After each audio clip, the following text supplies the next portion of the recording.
வணக்கம். நான் உங்க கோமதி தேசி. சமீப காலமா திமுகவுடைய கிட்னி திருட்டு அப்படின்ற விஷயம் பல இடங்கள்ல பேசப்பட்டுட்டு இருக்கு. இன்னைக்கு நம்ம கூட பேசுறதுக்கு வழக்கறிஞர் நெல்சன் அவர்கள் இருக்காங்க. வணக்கம் ப்ரோ. வணக்கம். ஓகே. இப்போ ரீசென்ட் டைம்ஸ்ல டிஎம்கே உடைய கிட்னி திருட்டு விஷயம் நெறைய இடத்துல பேசப்பட்டுட்டு இருக்கு. நெறைய இடத்துல வந்து அவங்களும் வந்து இல்ல நாங்க அப்பல்லாம் இல்ல அப்படின்ற மாரி சொல்றாங்க. சில இடங்கள்ல ஆமா அப்படிதான் நடக்குது அப்படின்ற மாரி போயிட்டு இருக்கு. இப்போ கோர்ட்ல எந்த ஒரு ஆக்ஷனும் எடுக்காததுக்கு முன்னாடி அவங்க எதுக்கு உச்சநீதிமன்றம் வரைக்கும் போயிருக்காங்க? என்ன நடக்குது ஆக்சுவலா? இல்ல ஆக்சுவலா இந்த ஸ்டார்ட்டிங்லேருந்து போயிரலாங்க. அதாவது பள்ளிப்பாளையம்னு சொல்லிட்டு ஒரு ஊர் இருக்கு. அந்த ஊர்ல தான் இந்த இஷ்யூவே முதல்ல ஸ்டார்ட் ஆகுது. இது வந்து இன்னைக்கு நேத்துக்கு நடந்த இஷ்யூ கிடையாது. கிட்டத்தட்ட 10, 15 ஆண்டுகளா நடந்துட்டு இருக்கிற சம்பவம். அதாவது என்னன்னா, அந்த ஊர் மக்களுடைய லைக் வந்து இதோட ஸ்டார்ட்டிங் பாயிண்ட்ட பார்த்துரலாமா? அதாவது என்னன்னா, அந்த ஊர் மக்கள் வந்து தொழில் என்னன்னா, ஒரு குல தொழில் மாதிரி என்னன்னா, நெசவு தொழில் வந்து செஞ்சுட்டு இருந்தாங்க. அந்த ஊர்ல ஓகே. வந்து ரொம்ப பிரபலமானது என்னன்னா, பள்ளிப்பாளையம் சிக்கன் சொல்லுவாங்க. அதே ம். மாரி என்னன்னா, நெசவு தொழில் வந்து அந்த மக்கள் செஞ்சுட்டு இருந்தாங்க. அது வந்து மக்கள்னா எப்படின்னா, அம்மா, அப்பா, பையன், பிள்ளைங்க எல்லாரும் சேர்ந்து சேலைய நெய்து வந்து ஒரு ஒரு மாசத்துக்கு 2லேருந்து 3 சேலைகள் வந்து செஞ்சு வியாபாரம் பண்ணிட்டு இருந்தாங்க. ஒரு சேலைனா உங்களுக்கு தெரியும். ஒரு 2000லேருந்து ரூ. 3000 ஒரு ஒரு 3 சேலைனா 9000 10,000 கிடைக்கும். ம். எல்லாரும் சேர்ந்து செய்றது மூலமா ஒரு குடும்பத்தோட வருமானம் வந்து ஒரு ரூ. 10,000. அந்த ரூ. 10,000 வருமானத்து மூலமா தான் குடும்பத்த ஓட்டணும். அத தாண்டி வந்து ஏதாவது கஷ்டம், நஷ்டம் வந்துருச்சுன்னு வைங்களேன். ஏதாச்சும் பிள்ளைங்களுக்கு உடம்பு சரியில்லையோ, இல்ல ஸ்கூல் ஃபீஸோ, காலேஜ் ஃபீஸோ ஏதாச்சும் ஒரு அவசரம் வந்துருச்சுன்னா, கடன் வாங்கக்கூடிய ஒரு சிச்சுவேஷன். ம். அது வட்டி கடனாவும் இருக்கலாம், கந்த வட்டியாவும் இருக்கலாம், எப்படியும் இருக்கலாம். அப்படி ஒரு சிச்சுவேஷன்ல அந்த ஊர்ல இருக்கிற அவங்களோட வறுமையின் காரணமா இந்த மாரி ஒரு ஒரு கழுத்துல கத்தி வச்ச சிச்சுவேஷன்ல மக்கள் தள்ளப்பட்ட டைம்ல தான், பல ஆண்டு காலகட்டமா அங்க நடந்துட்டு இருக்கிற ஒரு விஷயம் என்னன்னா, கிட்னி திருட்டு. ஓகே. கதிரவன் சொல்லிட்டு ஒரு நபர். திமுகவை சார்ந்த திமுக கட்சியை சார்ந்த நபர். திமுகங்கிற ஒரு நாள் நம்ம அது அது அதுதான் அப்படிங்கிறனால நான் ஃப்ரேம் பண்ண விரும்பல. கதிரவன் ஒரு நபர். திமுக விட்டுருங்க. ம். இந்த நபர் வந்து லைக் வந்து லைக் இப்போ உங்களுக்கு கடன் தொல்லை இருக்கு, பிரச்சனை இருக்குன்னா, நீங்க வேற ஒண்ணும் பண்ண வேணாம் மேடம். உங்களோட கிட்னிய மட்டும் குடுத்துருங்க. ஒரு கிட்னி வச்சே மனுஷனால வாழ முடியும். அந்த கிட்னிய எடுத்ததுக்கு அப்புறமா தனலட்சுமி ஸ்ரீனிவாசா ஹாஸ்பிட்டல் இருக்கு, சித்தார் ஹாஸ்பிட்டல் இருக்கு. இந்த ஹாஸ்பிட்டல் வந்து அதோட விளைவுகள் அதாவது வந்து சைட் எஃபெக்ட்ஸ் மூலமா இந்த மருந்துகள் மூலமா கியூர் பண்ணிரலாம். அந்த மருந்துங்களையும் அவங்களும் பார்த்துப்பாங்க அப்படின்னு சொல்லிட்டு அஷ்யூரன்ஸ் நம்பிக்கை குடுத்து உங்ககிட்ட இருந்து கிட்னிய வாங்கிர்றாங்க. ஓகே. உங்ககிட்ட சொன்ன அமௌண்ட் எவ்வளவுன்னா, ஒரு 5,00,000 10,00,000 உங்களுக்கு கிடைக்கும். அப்போ உங்களுக்கு கடன் வந்து ஒரு 2, 3,00,000 இருக்குன்னா, சரி நம்ம ம். பிள்ளைங்களுக்கு ஏதாவது சேவிங்ஸ் இருக்கும், வாங்கலாம்னு சொல்லிட்டு நீங்க குடுக்க ரெடி ஆயிட்டீங்க. அப்போ இது எல்லாமே அன்ஆத்தரைஸ்டு டிரான்சாக்ஷன்ஸ். விரோதமா நடக்கக்கூடிய விஷயம். ஏன்னா, கிட்னி நீங்களும் குடுக்கக்கூடாது, நானும் குடுக்க அப்போ ம். எல்லாருக்குமே ஒரு டவுட் வரும் என்னன்னா, அவங்களோட விருப்பத்துக்கு ஏற்ப தானே நீங்க கிட்னி குடுத்துருக்கீங்க அப்படின்னு.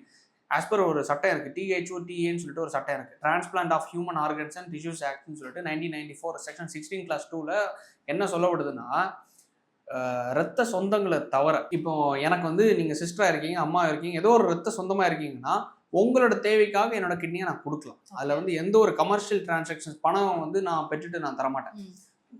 அன்பின் ரீதியா, பாசத்தின் ரீதியா நான் குடும்பத்துக்குள்ள எக்ஸ்சேஞ்ச் பண்ணிக்கிறேனே தவிர, எதுவும் பணம் இது இல்ல. ம். கமர்ஷியலா எங்க குடுக்குறேன்னா, நன் அ நம்ம தெரியாதவங்க, ஸ்ட்ரேஞ்சர்ஸ் இந்த மாரி போகும்போது பணம் வாங்கிட்டு தான் நம்ம குடுப்போம். ம். ஸோ அப்படி வந்து ஒரு விஷயம் பண்ணக்கூடாதுன்னு சட்டத்துக்கு கீழ இருக்கு. அப்ப நீங்க கேட்கலாம் என்னன்னா, அப்ப தானம் பண்றதுன்னு ஒரு விஷயம் இருக்குல்ல ம். அப்படின்னு. அது வந்து வேற. நீங்க இறந்ததுக்கு அப்புறமா என்னோட உறுப்புகள நீங்க எடுத்துக்கலாம். நான் சொல்றது கிட்னி மட்டும் கிடையாது. ஓகே. உடல் எல்லாமே உறுப்புகள் எடுத்துக்கலாம். எல்லாமே ஆர்கன்ஸ், டிஷ்யூஸ் எல்லாத்தையுமே நீங்க குடுக்குறதுக்கு உங்களுக்கு தகுதி கிடையாது. உயிரோட இருக்கிற பட்சத்துல. ரத்த சொந்தங்கள தவிர. ம். ஸோ அப்படி இருக்கிற பட்சத்துல இந்த சட்டத்துக்கின் கீழ இவங்க வந்து அன்லாஃபுல்லா தான் இந்த ஆக்ட் இது நடக்குது. கமர்ஷியல்ன்றத தாண்டி ரொம்ப இல்லீகல் அப்படின்ற மாரி. ஆமா. ஆக்சுவலா இது இல்லீகல் தான். ஸோ அப்படி ம். நடக்கும்போது என்ன ஆகுதுன்னா, இவங்க வந்து லைக் கிட்னிய வந்து குடுக்குறாங்க. அவர் வந்து கிட்னிய புரோக்கர் மீடியேட்டரா இருந்துட்டு ஹாஸ்பிட்டல்லேருந்து பணத்த வாங்கி குடுத்துடுறாரு. கிட்னிய குடுத்துறாங்க. பணம் வாங்குனது 2,00,000 5,00,000 10,00,000 பேசின இடத்துல, ஓகே. அவங்களுக்கு போய் சேர்ந்த அமௌண்ட் என்னன்னா 50,000லேருந்து 1,00,000 1,50,000 2,00,000 தான்.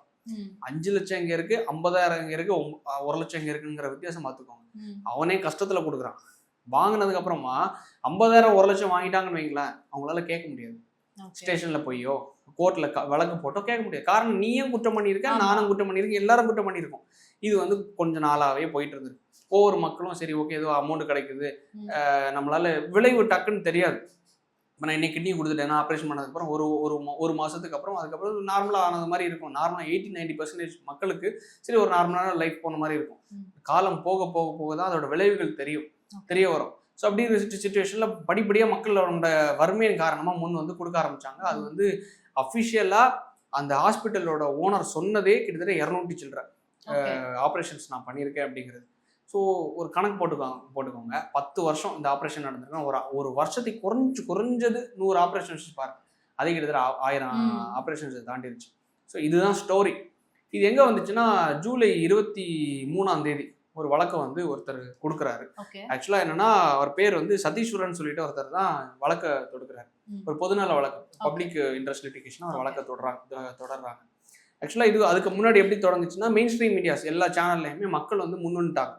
ஸோ அப்போ நீங்கள் கேட்கலாம், அப்போ 10 வருஷமா நடந்திருக்குன்னா அதிமுக காலகட்டத்திலே நடந்திருக்குல்ல, அப்போ ஏன் கேட்கல அப்படிங்கிற ஒரு விஷயம். சாதாரணமாகவே நான் திருப்பியும் சொன்னது தான், இந்த வழக்குங்கிற ஒரு விஷயம் வந்து மக்கள் முன் வராத காரணத்துக்காக, அதாவது எதனால அவங்க முன் வரலன்னா சட்ட விரோதமாக தான் அவங்களே கொடுத்துருக்காங்க. ஒரு லெவல் வரைக்கும் பொத்தி வச்சிருக்கலாம், வலி தாங்கி இருக்கலாம். மக்கள் ஒவ்வொருத்தங்களா வலி தாங்க முடியாமல் சூசைட் பண்ணுறாங்க. கிட்னி கொடுத்ததுக்கு அப்புறமா நாள் கடந்து போக வேலைக்கு போக முடியாத சுச்சுவேஷன், ரொம்ப முத்தி போகும்போது ப்ரெஸ்ல ஒருத்தவங்க பேசுறாங்க, இன்னொருத்தவங்க பேசுறாங்க, ஒட்டுமொத்த ஊர் மக்களும் பேசுறாங்க. ஆமா, நான் 10 வருஷத்துக்கு முன்னாடி கொடுத்தேன், நான் 2 வருஷத்துக்கு முன்னாடி கொடுத்தேன், நான் இப்போதான் கொடுத்தேன், இப்போவே எனக்கு உடம்பு சரியில்லாம் போயிடுச்சு அப்படிங்கிறவங்க ஒவ்வொருத்தங்களா பேசுறாங்க. ஸோ அப்போ இது ஏடிஎம்கே காலகட்டத்தில் நடந்தாலும் குற்றம் தான், இப்போ நடந்தாலும் குற்றம் தான். ஆனா வெளியே வந்தது இன்னைக்கு. ஆனா அது திமுகவுக்கு ஆப்பா போயிடுச்சு. அதுக்கு இன்னொரு ஆப்பா போனதுக்கான காரணத்தையும் சொல்றேன். அதாவது இந்த ஹாஸ்பிட்டல் வந்து இதை ப்ரொமோட் பண்ணியிருக்காங்க. அதாவது என்னன்னா லைக் வந்து இந்த நியூஸ் பேப்பர்ல இருக்குல்ல, செய்தித்தாள்களில் வந்து விளம்பரம் கொடுக்கறது மூலமா, செய்தித்தாள்களில் விளம்பரம் கொடுக்கறது மூலமா இந்த விஷயத்த என்னன்னா இந்த அறுவை சிகிச்சைக்கு அனைத்துக்குமே இன்னைக்கு ஸ்டில், அதாவது அந்த ஹாஸ்பிட்டல் வந்து ஓனர் யாருன்னா ஸ்ரீனிவாசன் சொல்லிட்டு ஒருத்தர் தான் அந்த ஹாஸ்பிட்டலோட ஓனர். நம்ம கூட வீடியோவில் சோஷியல் மீடியால எல்லாம் பார்த்துருப்போம். லைக் வந்து ரொம்ப எளிமையான மனுஷன், என்னடா கஷ்டப்பட்டு வந்தவர் அப்படின்னு சொல்லிட்டு. ஸோ எளிமையான மனுஷன் எல்லாம் ஓகே.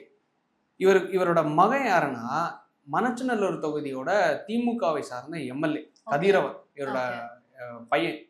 ஸோ வந்து இன்ஃப்ளூயன்ஸை வச்சு வாங்கிட்டாங்க, யார் பையனுக்கு சீட்டை வாங்கிட்டாங்க. அதுக்கு பேக்ரவுண்டில் ஒரு ஸ்டோரி இருக்குது. அது எப்படின்னா ராசா வந்து ஒரு ஸ்டேட்மெண்ட்டில் பதிவு பண்ணியிருந்தார். கருணாநிதி கிட்ட லைசன்ஸ் கேட்டு வந்திருந்தாரு தனுஷ் ஸ்ரீனிவாச ஹாஸ்பிட்டலோட ஸ்ரீனிவாசன் அவர்கள். நான் தான் பேசி வாங்கி கொடுத்தேன். ரெட்டியார் சமூகம் ஒன்று வளர்றாங்கன்னா அவங்களுக்கு நமக்காக இருப்பாங்க, அந்த ஊர் மக்கள் இவங்களுக்கு லாயலாக இருப்பாங்க, சொன்னால் ஓட்டு போடுவாங்க அப்படிங்கிறதுனால நான் தான் லைசன்ஸ் வாங்கி கொடுத்தேன் அப்படின்னு ஒரு ஸ்டேட்மெண்ட் சொல்லி ஆல்ரெடி திமுக அரசாங்கம் இவங்க ஹெல்ப் பண்ணியிருக்காங்க. சரி, அது ஓகே இருக்கட்டும். ஹெல்ப் பண்ணி மெடிக்கல் காலேஜ் கட்டி கொடுத்தாங்க, அது மூலமாக 4 பிள்ளைங்க படிக்கிறாங்க, ஓகே. அதோட நீங்கள் நிறுத்திட்டீங்கன்னா ஓகே. இதை தாண்டி பேராசைன்னு ஒன்று இருக்குல்ல, அந்த பேராசை தான் எங்கே போயிருக்குன்னா அவங்க வயிற்றுல இருக்கிற கிட்னியை போய் தொடர அளவுக்கு போயிடுச்சு. என்ன பண்ணியிருக்காங்கன்னா லைக் வந்து அந்த மக்கள் தொடர்ந்து கொடுத்துட்டு இருந்திருக்காங்க, வலியின் காரணமாக பேச ஆரம்பிச்சிட்டாங்க. பேச ஆரம்பிச்சதுக்கப்புறம் பொதுநல வழக்கு போட்டாங்க. இதில் தான் ஒரு ட்விஸ்ட் வருது. அந்த ட்விஸ்ட் எப்படின்னா லைக் வந்து 25ஆம் தேதி 8வது மாதம் சதீஸ்வரனுங்கிறவங்க வந்து கிட்டத்தட்ட 14 பேர், அதாவது 14 பேர் யாரெல்லாம் இருக்காங்கன்னா சீஃப் செக்ரட்டரி உட்பட தாண்டி சுகாதாரத்துறை. காரணம் என்னன்னா ஒரு ஹாஸ்பிட்டல் இயங்கும் போது ஆட்டோமேட்டிக்காவே சுகாதாரத்துறையோட கட்டுப்பாட்டில் தான் அந்த ஹாஸ்பிட்டல் இயங்கும். ஏன்னா காரணம் என்னன்னா மக்களோட நலன் கருதி தான், மக்களோட உயிர் எல்லாமே வந்து லைக் ஒரு பிரைவேட் கிட்ட என்ன வேணாலும் பண்ணிக்கோ அப்படிங்கிற அளவுக்கு ஒப்படைச்சிட மாட்டாங்க. ஒரு ஹாஸ்பிட்டலுக்கு லைசன்ஸ் கொடுக்கணும்னா கவர்மெண்டோட கன்சல்ட் வேணும். கவர்மெண்ட் நினைச்சாதான் அந்த ஹாஸ்பிட்டலுக்கு லைசன்ஸ் கொடுப்பாங்க. அது ஜெனரலாக சும்மா காய்ச்சல் சளி வந்தால் பார்க்குற ஹாஸ்பிட்டலா, இல்லை அதை தாண்டி ஹார்ட் டிரான்ஸ்பிளான்டேஷன், கிட்னி டிரான்ஸ்பிளான்டேஷன் இதெல்லாம் பண்ணக்கூடிய ஹாஸ்பிட்டல்னா அதுக்கு தனி லைசன்ஸ் வேணும். ஸோ டயாலிசிஸ் பண்ணணும்னா அதுக்கு தனி லைசன்ஸ் வேணும். இதெல்லாம் கொடுக்குறது யாருன்னா சுகாதாரத்துறை.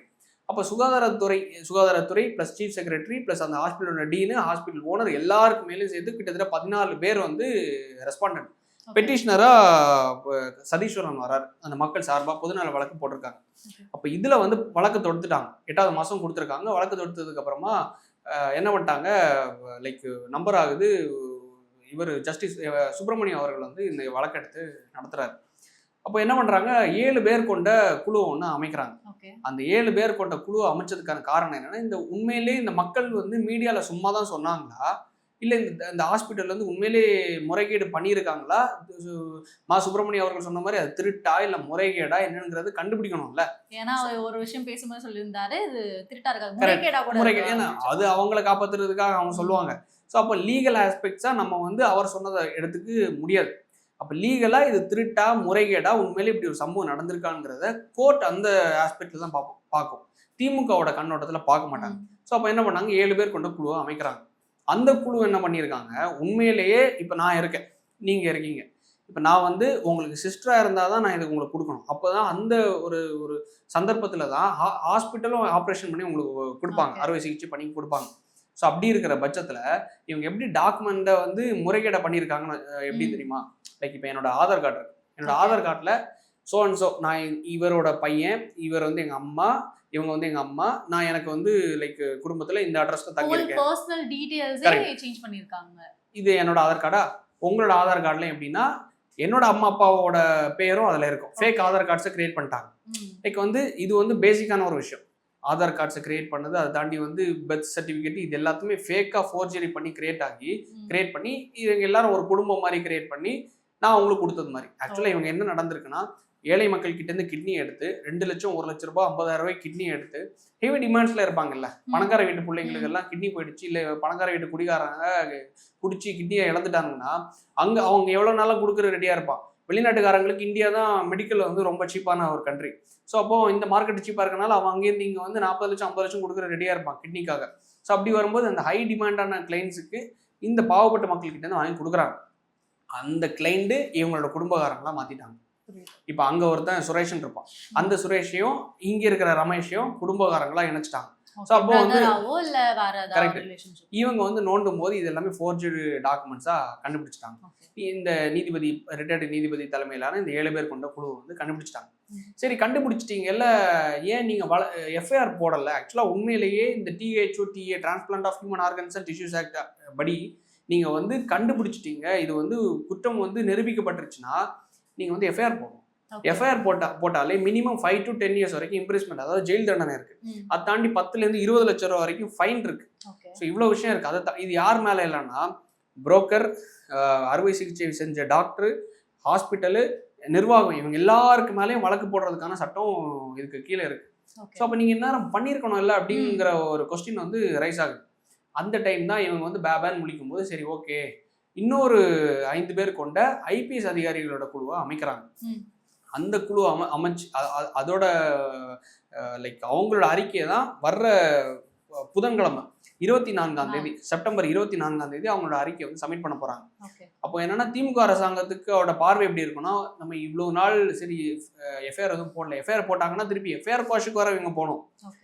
ஏன்னா அவங்க என்ன கண்ணோட்டத்தில் இந்த ஹாஸ்பிட்டலை காப்பாற்றணும்னு இவங்க பார்க்குறாங்கன்னா, ஹாஸ்பிட்டலோட ஓனர் யாருன்னா இவனோட கட்சியோட சார்ந்த எம்எல்ஏ. ஸோ நம்ம கட்சியை சார்ந்த எம்எல்ஏ மாட்டிக்கிட்டா அப்படின்னா, ஒரு திமுக கட்சியோட சார்ந்த எப்படி அண்ணா யூனிவர்சிட்டியில் கிளியும் கிழிச்சாங்களோ இங்கேயும் இப்போ அதிமுக ஆர்ப்பாட்டத்தில் ஈடுபட்டாங்க. வேற மக்கள் வந்து வேற டிஸ்ட்ரிக்ட் எல்லாம் பேசினாங்களா, மெயின் ஸ்ட்ரீம் மீடியா பேசிட்டே இருந்தாங்களா கேட்டால் கிடையாது. ஸோ அப்போ இவங்க என்ன கண்ணோட்டத்தில் பார்ப்பாங்கன்னா, ஒருவேளை குற்றம் நிரூபிக்கப்பட்டுருச்சுன்னா எஃப்ஐஆர் போடுவாங்க. ஹாஸ்பிட்டல் லைசன்ஸ் இப்போ டெம்பரரியாக தான் கேன்சல் பண்ணியிருக்காங்க, பெர்மனெண்ட்டாக கேன்சல் பண்ணிடுவாங்க. அப்போ நம்மளுக்கு தான் பேக்ஃபேர் ஆகும். வர எலெக்ஷன் 7 மாதத்தில் எலெக்ஷன் இருக்குது. ஸோ டோட்டலாக வந்து நம்மளுக்கு ஒரு மிகப்பெரிய ஒரு அடி வாங்கிடும்ங்கிறதுக்காக இவங்க என்ன பண்ணியிருக்காங்கன்னா, செப்டம்பர் 15ஆம் தேதி சுப்ரீம் கோர்ட்டுக்கு இந்த வழக்கை வந்து, அதாவது இவங்க இந்த 5 பேர் கொண்ட குழு இருக்குல்ல, இந்த குழுவை வந்து ஸ்டே வாங்கணும்னு சொல்லிட்டு போயிருக்காங்க. அதாவது என்னன்னா, இந்த 5 பேர் இப்போ ஒரு 100 டாக்குமெண்ட்ஸை வந்து கண்டுபிடிச்சிருப்பாங்க. இது 100 ஃபோர்ஜரி டாக்குமெண்ட்ஸ் அப்படின்னு சொல்லிட்டு இவங்க என்ன பண்ணுவாங்க, இல்லை இதில் வந்து சுரேஷும் ரமேஷும் உண்மையிலே சொந்தக்காரங்க தான், இவங்க வந்து பொய்யா வந்து டாக்குமெண்ட் கிரியேட் பண்ணியிருக்காங்க, இந்த 5 பேர் கொண்ட குழுவோட அறிக்கை வந்து பொய் அப்படிங்கிறது சட்டத்தில் இருக்கிற லூப் ஹோல்ஸை கண்டுபிடிக்கிறதுக்கு திமுகவோட வழக்கறிஞர்கள்லாம் நிறைய பேர் வச்சிருக்காங்க காசு கொடுத்து. அதாவது ஏன்னா இங்கே இப்போ ஒருத்தர் வந்து வழக்கு கொடுக்குறாங்கன்னா, சாதாரண ஒரு வழக்கறிஞர் மக்களுக்காக வழக்கு தொடுப்பார். லைக் வந்து 5 பேர் கொண்ட ஒரு குழு அமைக்கும் போது அவங்களுக்கு பர்சனலாக எதுவும் லைக் வந்து காப்பாற்றியே ஆகணும் அப்படிங்கிற ஒரு விஷயம் இருக்காது. ஆனால் சரி கண்டுபிடிக்கணும்னு சொல்லிட்டு ஏதோ ஒரு விஷயத்துல மனிதனோட ஒரு பிழை இருக்கும்ல, அந்த பிழையை அவன் கண்டுபிடிச்சிருவான். காரணம் என்னன்னா, அவனோட ஒட்டுமொத்த ஆட்சியும் இதை நம்பிதான் இருக்கு, இது வந்து நிரூபிக்கப்படக்கூடாதுன்றதுக்காக. ஸோ அப்போ அந்த பிள்ளையை கண்டுபிடிச்சி சட்டத்தில் உள்ள லூப் ஹோல்ஸை கண்டுபிடிச்சி அவன் என்ன பண்ணிடுவான், அங்கே போய் ஸ்டே வாங்கிடுவான், ஈஸியாக ஸ்டே வாங்கிடுவான். 7 to 8 மாதம் 9 மாதம் இந்த ஸ்டே வாங்கிட்டாங்கன்னு வைங்களேன், ஆட்டோமேட்டிக்காக எலெக்ஷன் வரைக்கும் ஒரு தொந்தரவு இருக்காது.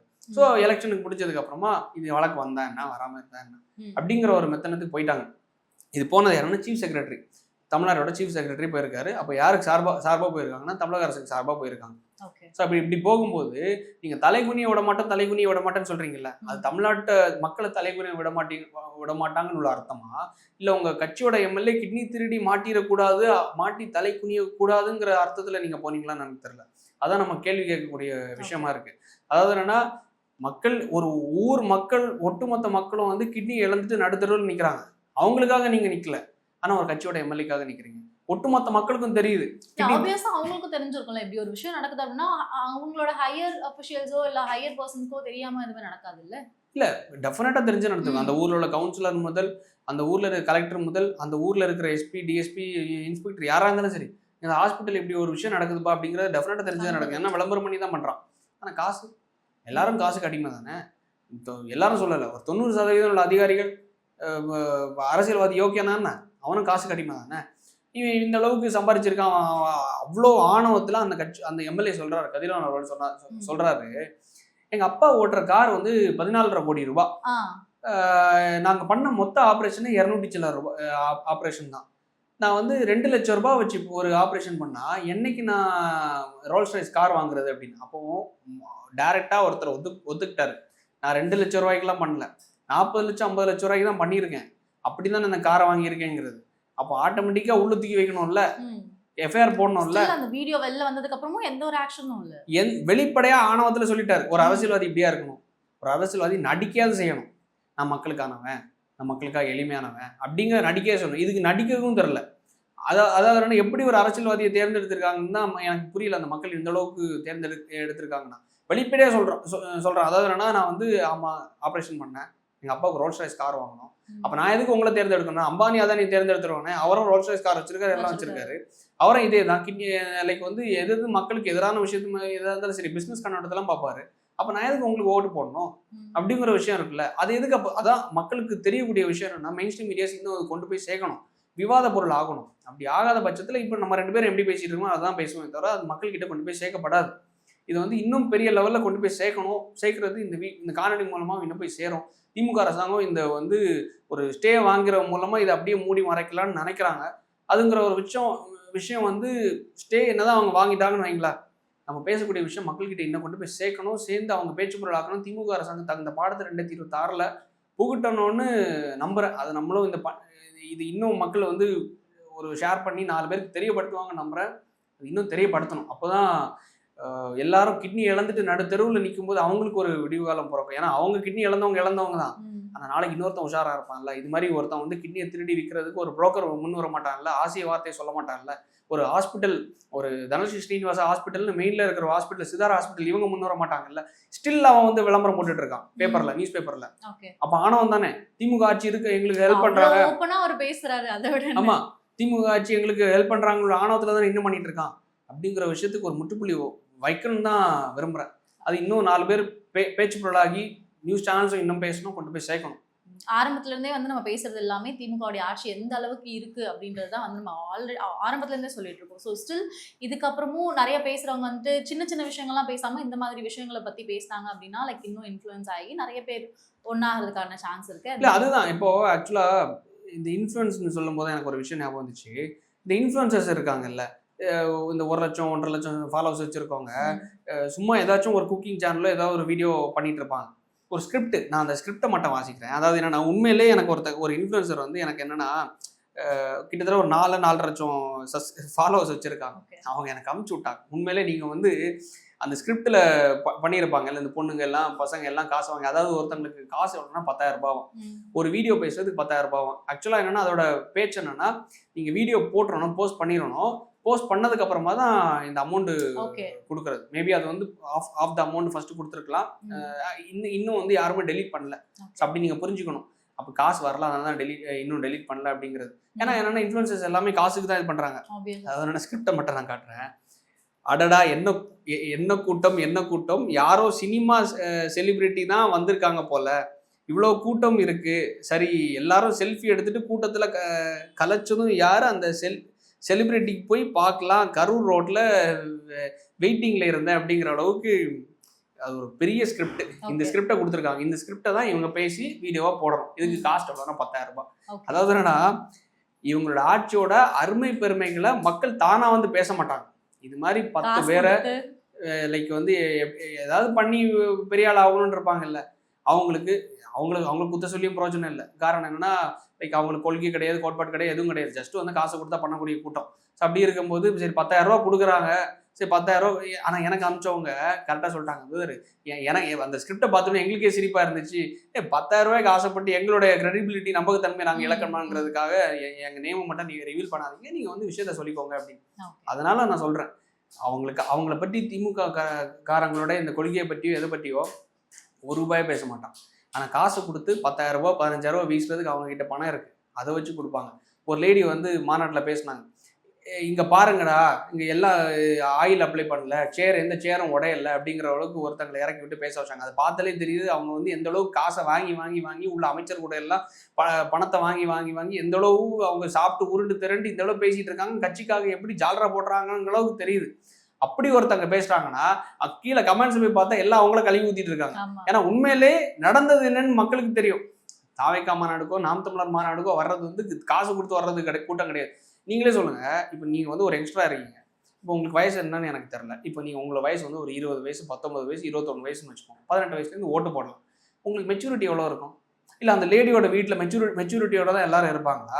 இல்லை அவங்களுக்கு தங்கச்சியோ யாராச்சும் இருந்தால், இல்லை ஸ்டாலின் வீட்லேயே ஒரு சின்ன பையன் இருக்கான், இன்பநிதி, அவனோட வயது 20 வயசு, ஒரு நிகழ்வுக்கு வந்தால் ஷார்ட்ஸ் போட்டுட்டு வராப்புல, ஒரு ஃபாரின்ல இருக்கும்போது தனிப்பட்ட முறையில் அவரோட பிரைவேட் விஷயம் நம்ம பேசக்கூடாது, நண்பர்கள் கூட இருக்காப்புல. ஸோ அவரோட தனிப்பட்ட விஷயம். ஸோ அப்போ மெச்சூரிட்டி இல்லாதனால தான் இந்த அளவு இருக்காங்க.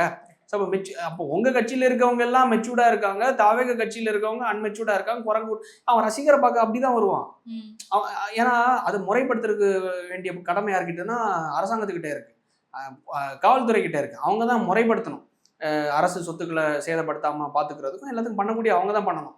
ஆனால் நீங்கள் இது வந்து குரங்கு கூட்டம், அதில் சீமான் அவர்களும் துணை போடுறதா எனக்கு வருத்தமாக இருக்கு. அது ரீசன்ட் டேஸா நடந்துட்டு இருக்கு. சீமான் அவர்கள் வந்துட்டு விஜய் அடிச்சு பேசுறாங்க, விஜய் ரசிகர்கள் தொண்டர்களை வந்து இது பண்ணி பேசுறாங்க. எனக்கு புரியல. அதாவது இந்த வாக்காளர்கள்லாம் நாளைக்கு அடுத்து ஒரு 5 வருஷம் ஆகும்போது வளர்ந்துருவாங்க.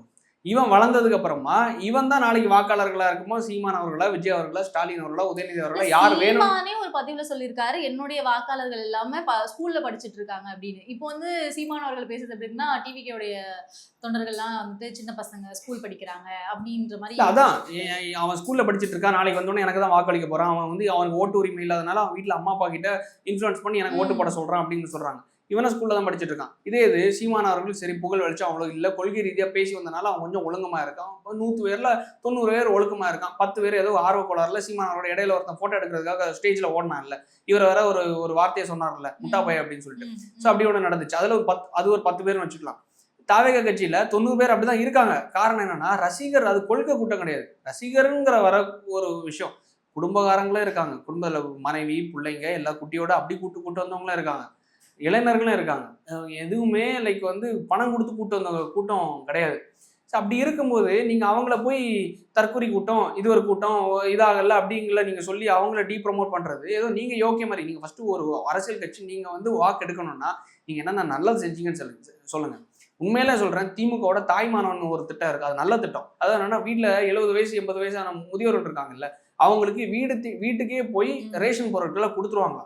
நான் வந்து ஒரு நடுநிலையாக காரணா உண்மையிலே திமுகவை டெய்லி நான் வந்து அவங்க குற்றத்தை தான் நான் சொல்லிட்டு இருக்கேன். உண்மையிலே அது ஒரு நல்ல திட்டம் கொண்டு போய் சேர்க்கறது. அது என்னைக்கு நீங்கள் செயல்படுத்துறீங்க தெரியுமா? 5 ஆண்டுகள் ஆட்சி நடக்கிறதுல இந்த 5 ஆண்டுகளாக செயல்படுத்தாமல் கடைசி 6 மாதத்தில் செயல்படுத்துறீங்க. அப்போ நீங்கள் வந்து தேர்தல் கணக்கு போட்டு தானே பண்ணுறீங்க.